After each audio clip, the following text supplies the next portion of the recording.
ভালো থাকো কলকাতায় আপনাদের নমস্কার। ঘরে একটু বোনলেস চিকেন ছিল, একটু ক্যাপসিকাম ছিল, একটু পেঁয়াজ রসুন দিয়ে একটা গ্রেভি টাইপের বানাচ্ছি। এবার দেখতে থাকুন আমি কীরকমভাবে বানাই। গ্যাসটা ধরালাম, ধরিয়ে একটু সাদা তেল দিচ্ছি।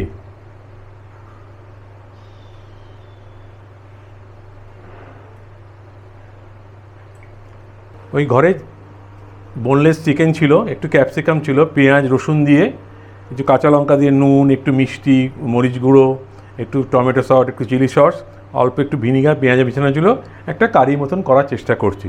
দেখুন আপনারা কেমনভাবে করি। তেলের ভেতরে পেঁয়াজ রসুনটা ছেড়ে দিলাম,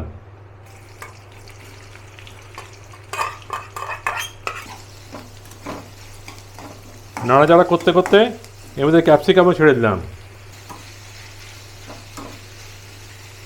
এর মধ্যে চিকেনটাও ছেড়ে দিলাম।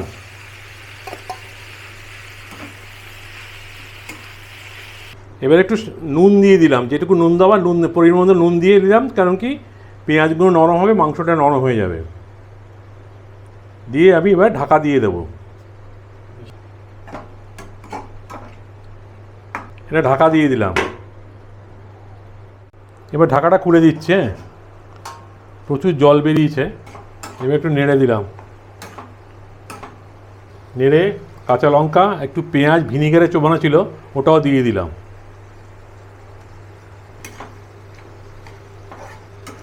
একটু ভিনিগার ছিল ঘরে, দিয়ে দিলাম। একটু চিনি দিলাম,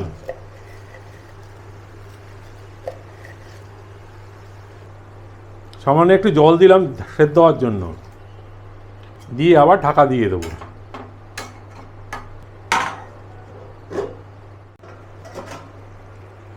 ঢাকাটা খুলে দিলাম। একটু জল জল আছে তো, ঘরে কর্নফ্লাওয়ার ছিল, কর্নফ্লাওয়ার গুলে একটু দিয়ে দেবো, তাহলে জিনিসটা ঘন ঘন হয়ে যাবে। এই দেখুন কর্নফ্লাওয়ার।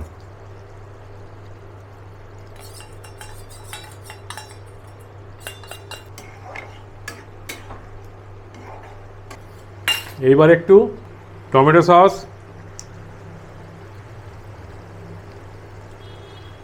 একটু চিলি সস, সাধারণত ঘরে যেগুলো থাকে আমাদের, আর একটু গোলমরিচ গুঁড়ো, সামান্য। ব্যাস হয়ে গেছে রান্না।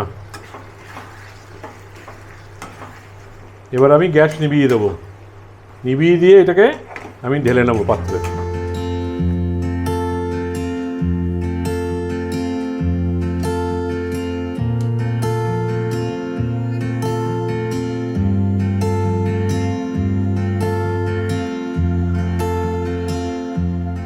আমার রান্নাগুলো যদি আপনাদের ভালো লাগে তাহলে চ্যানেলটাকে শেয়ার, সাবস্ক্রাইব এবং লাইক করবেন, এবং আপনারা নিজেরা রান্না করে খেয়ে দেখবেন।